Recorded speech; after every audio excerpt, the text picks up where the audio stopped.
Nasaan kaya si Bebang? Sana wala siya para mapindot ko tong doorbell nila. Kung sino man yung pipindot sa doorbell namin, babasahin ko ng water blaster. Iyari na kayo, nakatago ako dito sa taas ng bahay namin. Walang tao, pwede na akong magpindot sa doorbell nila. Si Princess na naman, bumalik siya. Ayun, walang nakakita sa akin, walang sumasaway, pwede ako magpindot ng maraming beses. Oh no! Princess, tigilan mo yung doorbell namin, huwag kang pindot na pindot, babasahin kita. Hoy Bebang, huwag mo akong basahin. Umalis ka kasi dyan, huwag mong paglaruan yung doorbell namin para hindi kita basahin. Ang damot mo naman, Bebang! Ayaw mo magpapindot sa doorbell nyo! Bakit? Kapag nasira ba yan, papalitan mo? Hindi! Bakit ko naman babayaran? Ayun pala kaya huwag kang pindot ang pindot dyan, Princess! Isang pindot na lang! Makulit ka talaga ha! Eto pang sayo!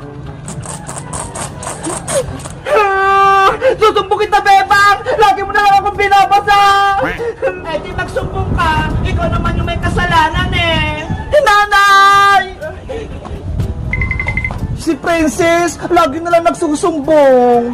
Hoy Bebang, anong ginawa mo kay Princess? Si Aling Tere, andyan agad. Nay, si Bebang po, binabasa niya ako ng water blaster niya. Ikaw, Bebang, lagi mo na lang inaaway yung anak ko. Bakit? Ano kasalanan sa'yo ng anak ko? Kasi po, Aling Tere, si Princess, makulit siya. Lagi niya pinipindot yung doorbell namin. Dahil lang sa doorbell? Binasa mo siya? Ulit-ulit po kasing pumipindot si Princess, Aling Tere. Hindi po siya masaway. Nung nakarang araw din po, Nay, binasa ako ni Bebang ng tubig. Tignan mo, Bebang, habang tumatagal, sumasama na yung ugali mo. Lagi mo kinawin si Princess. Sorry po, Aling Tere. Hindi na po mauulit. Mabuti nga sa'yo, Bebang, napagalitan ka ni Nanay. Princess anak, okay ka na ba? Napagalitan ko na si Bebang. Nay, gusto ko pong magpindot sa doorbell nila, Bebang. O sige na, magpindot ka na sa doorbell. Ako nang bahala sa'yo, hindi ka nababasay ni Bebang. Yay! Good morning, guys!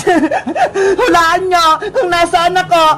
1, 2, 3, 4, 5! Charan! Tama yung hula nyo! Andito ako sa may probinsya! Tignan nyo guys, namitas kami ni Big Boy ng mangga. Ang dami naming nakuha. Tara, ipapakita ko sa inyo ulit ang aming bahay kubo. Tignan nyo, may napapansin ba kayo? Halika!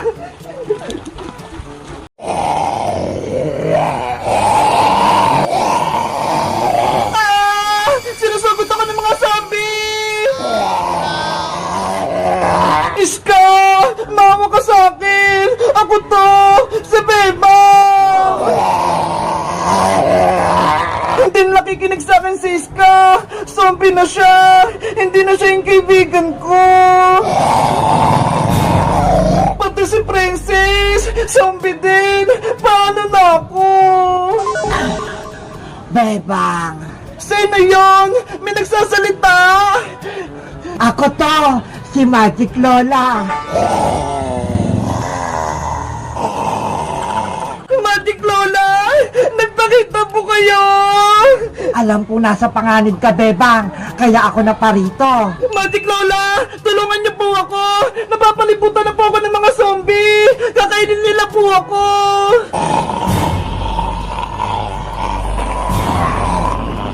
Ang cute-cute mong tirisin, Bebang! Akala mo ba? Maratala ako ni Magic Lola! Nagkakamali ka! Ikaw naman, Princess! Tapang-tapangan ka! Gusto mo, tanggalin ko lang yung mga ngipin mo para bungingi ka na? Ito naman, Siska! Pipitikin ko tong ilong nito para maging tango! Ang ganda-ganda yung paglaro ang tatlo! Hindi kayo makaganti sa akin kasi taong bato kayo! Bebang, sino kaya yan? May tao sa labas! Ate Bebang, si Mateo po to. Buksan mo po yung pinto. Naku! Sama-sama tayo! Nasa labas! Lagot ako nito! Siguro walang tao. Bubuksan ko na lang yung pinto. Si Bebang, nasa na kayo? Oopsie, taong bato sila. Sino kaya gumawa nito? Master Mateo! Master Labubo, ano ginawa mo sa kanila? Ginamit mo ba yung superpowers mo? Labubo! Ginawa kong bato si Bebang Scar Princess kasi kinuha nila mga maniligang Labubo eh! Naku! Kaibigan ko sila! Huwag mo silang awayin! Sinabi na sila yung Master Mateo! Pinalo nila ako! At sinimbong nila ako kay Magic Lola! Kahit anong kasalanan nila, huwag mo silang gawing bato! Labubo! Inuutosan kita, ibalik mo sila sa pagiging tao. Masusunod, Master Mateo! Ngayon din, gamitin mo yung superpowers mo. Hindi na kayo magiging bato, Bebang Scar Princess! Bumalik na kayo sa pagiging tao! Super Labubo!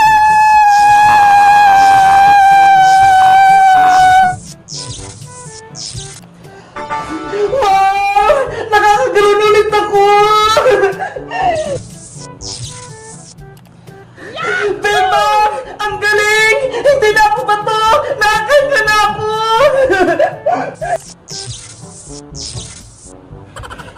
Iska! Bebang! Buhay na ako! Nararamdaman ko na yung katawan ko! Sino kaya tumulong sa atin? Wala na naman si Magic Lola!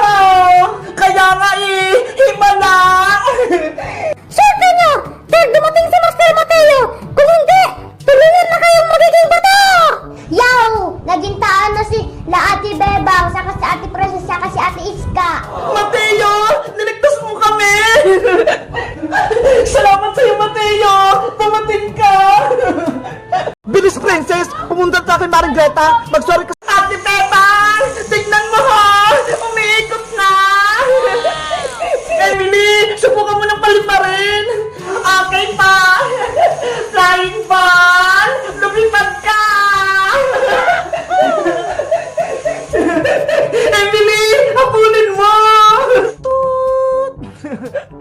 Ate Pepang, hindi pa tayo maglalaro? Kanina pa kita inaantay ah! Mamaya na, Emily, tapusin ko lang tong assignment ko.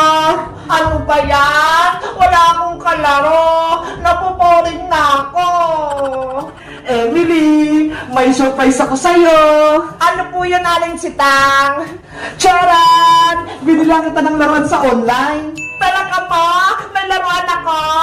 Oo, di ba? May kasalanan ako sa'yo nakaraan. Kaya eto, babawi ako. Oh, kunin mo.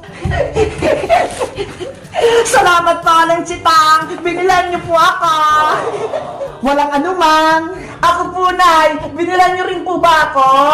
Ay, pasensya ka na, Bebang. Isa lang yung binili ko eh. Kay Emily lang. Ganun po ba? Sa susunod, ikaw naman yung bibilihan ko kapag may pera na akong naipon. Okay po, Nay. Diyan muna kayo ha. Papasok muna ako sa loob. Apa! Ate Pepang, ano kayang laman itong sa loob? Ang mabuti pa, Emily, buksan mo na yan para malaman mo. Sige pa.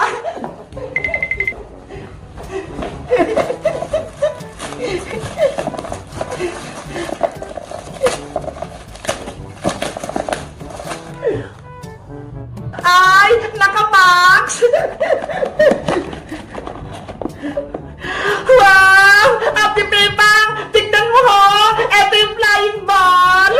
Wow! Ang ganda ng laruan mo, Emily! Gusto ko itong laruin! Lumilipad na bola! Subukan mo na, Emily! Para makita natin kung gumagana!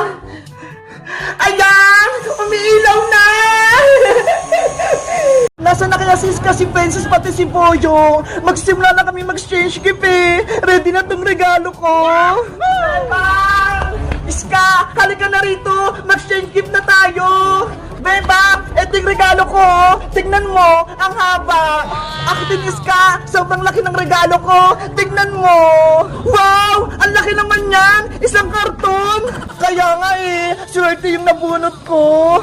Si Princess Bebang, wala pa ba siya? Hay nako, wala pa si Princess. Kanina ko pa siya inaantay. Si Princess talaga, laging late. Bebang, Iska, nandito na ako. Dala ko na yung regalo ko. Boyong, tunay ba ang regalo mo? Baka mamaya, pinagluloko mo lang kami, iba yung laman. Tunay to iskano, walang prank-prank. Diba? Sabi nyo, pagkain dapat niyo ireregalo sa exchange gift, kaya bumili ako sa palengke. Okay na yan, Boyong. Basta pagkain yung laman, ang importante, may regalo ka. Ano, magsisimula na ba tayo? Excited na ako makatanggap ng regalo. Si Francis na lang hinantay natin para magsimula na tayo. Beba! Iska! Nandito na ako! Princess! Bilisan mo! Magsisimula na exchange gift natin! Wait lang! Nandyan na ako! O Princess, nasan yung regalo mo? Bakit hindi mo dala? Secret! Hindi ko papakita sa'yo, Boyong! Nako, baka wala kang exchange gift ha! Hindi ka nakasali! Meron no, mag-antay ka lang! Ipapakita ko din sa'yo mamaya! Ops! Wala nang magtatalo! Sisimula yung exchange gift natin! Sino na magbibigay ng regalo? Ako na, Bebang!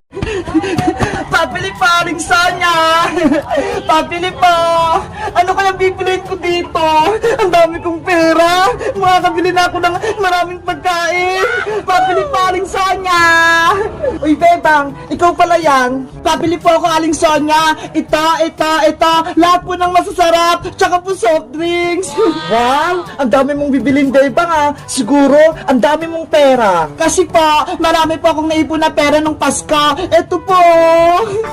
Ang dami nga! Mabuti na lang po, mababait yung mga ninong at ninang ko. Lahat sila, binigyan ako ng mga pamasko. O Bebang, ito rin mga pinamili mo. 50 lahat to. Maraming salamat po, Aling Sonya. Ito po yung bayad ko. Maraming salamat din. Yay! May merienda na ako. Kahit hindi na ako humingi kay nanay ng pera, meron ako pambiling pagkain. Bebang! Uy, Princess! Happy New Year sa'yo! Happy New Year din sa'yo, Bebang! Ano yung hawak mo? Bakit may bagang dala-dala? Ay, itong bag! Alam mo ba, Bebang? Marami itong lamang pera na pamaskuhan ko. Totoo! Puro pera yung naman niya. Bebang! Antayin mo ako! Hindi pa ka nakaakyat! Bilisan mo kasi, Princess! Hanapin pa natin si Iska! Mauna na ako sa paghahanap! Iska! Nasaan ka ba? Nakapasok na sa bahay ang tunay na Bebang! Bebang! Tulungan mo ako! Nasa taas ako ng bahay niyo! Ano? Hindi kita madinig! Dinala ako dito ni Bebang Bebang sa rooftop niyo! Ayaw niya akong patakasin! Si Iska! Nasa taas ng bahay! Kailangan ko siyang puntahan! Hala! Sarado yung pinto! Pasaway talaga yung Bebang na yan. Kailangan niya nang mawala sa mundo. Lagot! Nasugod na si Kukuha! Baka anong gawin niya kay Bebang? Kukawa! Buksan mo tong pinto! Kukawa! Anong kailangan mo rito, Bebang? Umalis ka na. Hindi ka na kailangan dito ni Nanay Sitang. Hoy, Peking Bebang! Ikaw yung umalis! Ako yung tunay na anak ni Nanay! Hindi na ngayon, dahil ako